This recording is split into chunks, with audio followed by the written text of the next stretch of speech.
Hey, what's up YouTube? It's Steven. Welcome back to EDT, Eaudetreasure, the channel where I show you these great fragrance finds that I'm collecting. Rare, vintage, discontinued, and interesting fragrances. And in this video, two modern day masterpieces that have been recently discontinued. I've got them in the same box that came in the mail. I'm going to open them up. And I say modern day masterpieces, and of course it's a subjective thing because not everybody is a fan of these fragrances, but I am. And I live in Japan, and a lot of the stuff that I get is, you know, it was at one time sold in Japanese stores or department stores, and sometimes the stuff is not available in Japan, but people bring it into Japan and then they end up selling it. So for example, you know, somebody takes a trip to Hawaii and buys some fragrances, some perfume or cologne in a shopping mall in Hawaii that's not available in Japan. They buy it like it's a souvenir, and then they bring it back. They spray it once or twice if they even open it. They don't like the smell. It sits in their house, in their closet, in their dresser, drawer, whatever, for 10, 15, sometimes 20 years. And then they just end up selling it online to get rid of it. And I see it, it's a treasure, and I swoop up and grab it. But in this case, these fragrances aren't really that old. These fragrances are about, I'd say somewhere around 4 to 7 years old. So this is a twofer. Episode 68, you're going to see something you might have heard of and something you might have never heard of. So there's a Paco Rabanne 1 million flanker in here. And there is a fragrance in here called Office for Men that is made by Fragrance One, a brand that you might not have ever heard of. And if you have heard of it, if you're involved in the fragrance community, then you know exactly what I'm talking about. I'm going to tell you why I got these, what I got them for, and why are they special and interesting to me. All right. First things first, let me show you this one. So this one is basically made by the brand of Jeremy Fragrance. And if you're watching this video right now on YouTube, then I would say that there's got to be a 99% chance that you know who Jeremy Fragrance is. He is the #1 fragrance influencer on social media. He's definitely the #1 YouTube channel. He has like 1.9 million subs on his YouTube channel. There's no doubt that he is heavily influential, or he has really just, I don't know what else to say, just totally ignited the fire that is the fragrance community online. And a lot of people hate the guy, and I totally understand it. I'm not going to use this video's time to talk about my opinions about Jeremy. Maybe I'll make my own video sometime where there's so many thoughts in my head about Jeremy that I can make a whole video about it. Maybe I'll do that at some point. This would be a good one because I'm talking about his fragrance, but, you know, maybe another time. So he did a Kickstarter. He had his own idea. He wanted to have his own fragrance line way back in 2018. I've been watching his channel. I found his channel in 2016. I think he was just a year into it. And so when he announced that he was going to have his own fragrance and a Kickstarter campaign, I bought it. And that whole thing is a different story in itself. It's an interesting story of what I did with that bottle that I bought of the first edition of Office for Men. But this, of course, is not sold in stores. And somebody in Japan had this and was trying to sell it. And they said it was nearly a full bottle. And the price was really low. And this has been discontinued. Jeremy Fragrance is not doing these, not releasing these fragrances anymore. He's not making them. So let's open this up and see if I got a good deal. Let's see if this thing is, in fact, almost full. When this came out, his Kickstarter wasn't cheap. It was like 180 euros or something like that. And it was somewhere around like 150 or 160 bucks with shipping. And people were so upset that it was such a kind of a basic bottle like this with just like a cheap metal cap.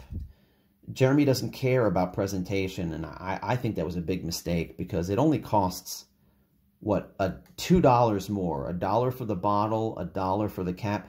to make it that much nicer, since people are spending 150 bucks on this stuff. But He's not listening to me, or apparently not listening to his brother, who was his business partner either. Eau de Parfum. They're made in Germany. So Alberto Marias, basically Jeremy Fragrance called up his company Firmenich and said, I want Alberto Marias to make a cologne for me. And what he made actually is pretty cool. It's a great fragrance. I didn't think so at first. And that's subjective. What does it smell like? It's kind of a mix between Creed Aventus and Dior Sauvage. And it's just kind of a mishmash of modern men's fragrances that are popular. A little bit of citrus, a little woody, a little fresh. And at first I didn't like it, but when you spray this in the cold air, when you wear this in the cold weather, it's much better. And I don't think this is an office-friendly fragrance, because to me, an office-friendly fragrance should just be fresh and clean and not too powerful. But this one is very powerful. This one really lasts a long time, and the ingredients are not cheap. And I think Alberto Marias made like 36 different prototypes, different scents, before Jeremy finally accepted it, maybe number 37. And it does look full, doesn't it, guys? All right, you can see it kind of shaking it. Yeah. That's pretty much full. That's over 95%, 95%. It's a 100 ml bottle. So I'm happy with the fill line on this thing. Now, I do have some other ones. I just know that it's discontinued, and believe it or not, there are a lot of people that love this. And whatever you think of Jeremy Fragrance, to me, none of that shit matters. What matters is what's inside this, and how does it perform on you? What does it smell like? And a lot of people I see in the Facebook group say they love this. So it's been discontinued. All of the backstock has been bought really at a cheap discounted price. And I think the prices are now going up on eBay. So I think the cheapest you could get this for was like somebody opened it up and sprayed it once and then sold it for like 50, 60, or 70 bucks. But I don't know if they're that cheap anymore. I think, you tell me in the comments. I know time's going to go by, but what's the cheapest that you're seeing these go for on eBay? Is it 60 bucks? Is it 80 bucks? Is the price going up? What's a sealed one worth? I'm just curious. So yeah, I like it now, and I bought this. I'll probably wear it, and maybe I'll just stash it for the future. But I'm just glad that I saw it cheaply here in Japan. Made a deal with the seller to buy both of these at the same time, and I'll tell you what I paid for it in the end. So that's Office for Men. Now, next discontinued masterpiece. I'm not saying this is a masterpiece by any stretch of the imagination, but it's a great fragrance that Alberto Marias made. And it does have an interesting story behind it, does it not? It was made by Jeremy Fragrance. Not made by, but he basically just gave the okay. He told Alberto Marias what he wanted, which was a mass-appealing, modern fragrance that everybody will like, and that will smell good at the office. And Alberto Marias complied. Anyway, Paco Rabanne 1 million Prive. So most of you know what Paco Rabanne 1 million is. That was the really popular clubbing fragrance from, I guess, 15 years ago, from the mid-2000s. And the bottle was very unique. It was like a gold brick.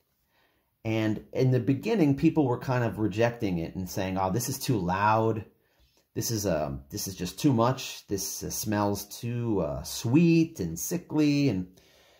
But now, it's just seen as a staple in the community. Just this scent profile of having this sweet cinnamon, really, really strong performing. I mean, Paco Rabanne is daring in their packaging.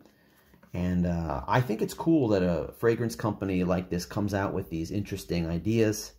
They take risks. Sometimes it works, and sometimes it doesn't. In the case of their, recently they released, what was it called? The one that everybody kind of rejected. Phantom, that came in a robot bottle. A lot of people complained about it. I actually saw it in the store and smelled it and thought it was fine. And I thought the robot was, yeah, it's weird, but I applaud them for trying something different. And there are tons of flankers of Paco Rabanne 1 million. They come out, they last around 1 or 2 years, maybe 3 years, and then they disappear. And as I'm finding them, I'm grabbing them. And I have one called Absolutely Gold. I have one called Intense. They're fantastic, but sadly, Paco Rabanne can't keep every single flanker on the shelf. They have to eliminate some as they add new ones. So here is this one, Paco Rabanne 1 million Prive. You want to see the bottle, don't you? I didn't show you that much of the packaging. Here's the batch code, by the way. 91831. And I looked this up. This one is from 2019. It first came out in 2016. People say there was a reformulation. I really don't care. I've smelled this before. This one is absolutely beautiful. If you like Paco Rabanne 1 million, it's hard not to like this one.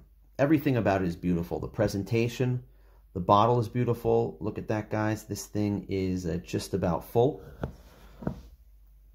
Right? Just about full, this one. And it's brown instead of gold. There's the top. And this one, what's the difference between this one? How do I describe how this one is different than Paco Rabanne 1 million? I don't know. This one is just a little bit of warm, spicy. It has a little bit more tobacco mixed with that cinnamon, and it's just a stunner. Some people think it's too sickly or too sweet for them. And in my opinion, if this or Paco Rabanne 1 million is too sweet for you, then you just don't like sweet fragrances. It's just not your style. I don't know if... I would ask that person, what sweet fragrances do you like if this one is too sweet for you? Great performance. This is just the perfect fall or winter fragrance. 100 ml. So this was recently discontinued. I guess discontinued last year. People are snatching up whatever's left. Somebody announced it in the Facebook group. I don't know, something like 6 months ago. Somebody said that this was discontinued. And immediately, thousands of people went online and just started buying them. And now a new one of this, the new one sealed of this is going for $200 already. Maybe even more. And an opened one like this is $150. So I have a few of these now. I have maybe 2 100 mLs. The other one I have is maybe this full. And I have a 50 ml that's sealed in the box and another 50 ml tester that's out and full. So I have a bunch of this already. I love it. I love wearing it. I'm not going to overwear it. I want to keep this for the future. And I'm just happy I have it, and I'm glad to show you guys. This is a modern masterpiece that's been discontinued. And they came in the same box. So the seller gave me a deal. I paid 20,000 yen for both of these together, which is about $150, something like that, $145. And so how do you break that down? It's something like, let's just say $75 and $75. Totally okay with that. These are great fragrances, and they will stand the test of time. You'll always have fans of this and fans of this going into the future. So they're going to get rarer and rarer as time goes on. And that's it for this one, guys. What else should I say? What else am I missing here? Anything? I think that's it. Thanks for watching, everybody. Please give me a thumbs up. Please click the like button if you like this video. If you like these videos, check out my channel. I have already a whole bunch of videos. I've been doing this for about 4 months. I started this channel. And this is 68. Right now, I'll tell you the date right now. It's November 7th. And I've just uploaded the Menards Adams video. So I have a ways to go. I still have like another 12 videos to catch up. I'm also, in the future, when I get my lighting right, I'm going to show you my rack of cologne that I have out, that I wake up and, you know, that I pick from when I spray myself down before I go to work. I have a beautiful display of cologne that I'm going to show you guys. It's just not ready right now. The lighting's off. So when I get that up, I'm going to make a video of that shortly, hopefully in the next week. And I'm just glad to get back to making some videos. So thanks a lot, guys. Leave me a comment. Say hello if you have anything you want to say, or ask me. If you want to teach me something. You want to tell me something I don't know about any of the fragrances on my channel. Like I said, I'm not a master. I'm not a genius. I don't know all the stuff, the history of these fragrances. And a lot of my viewers leave comments and tell me about what date that they came out and, you know, stuff like that. So I really appreciate that, guys. You want to recommend something for me to look for here in Japan? Yeah, I'm up for that too. Did I show the bottom of this? Did I show you the batch code on this? Not like it matters, but 5359. Jeremy said that there were never reformulations on this. It's the same stuff it's always been made, from the first batch to the... there's been, I think, 3 different bottles. The initial bottle that had no cap on it, looked like a tester. The second one was a clear bottle. And then there's this one, the final bottle. So that's it for this one, guys. I'll see you in the next video. Thanks for watching and have a great day.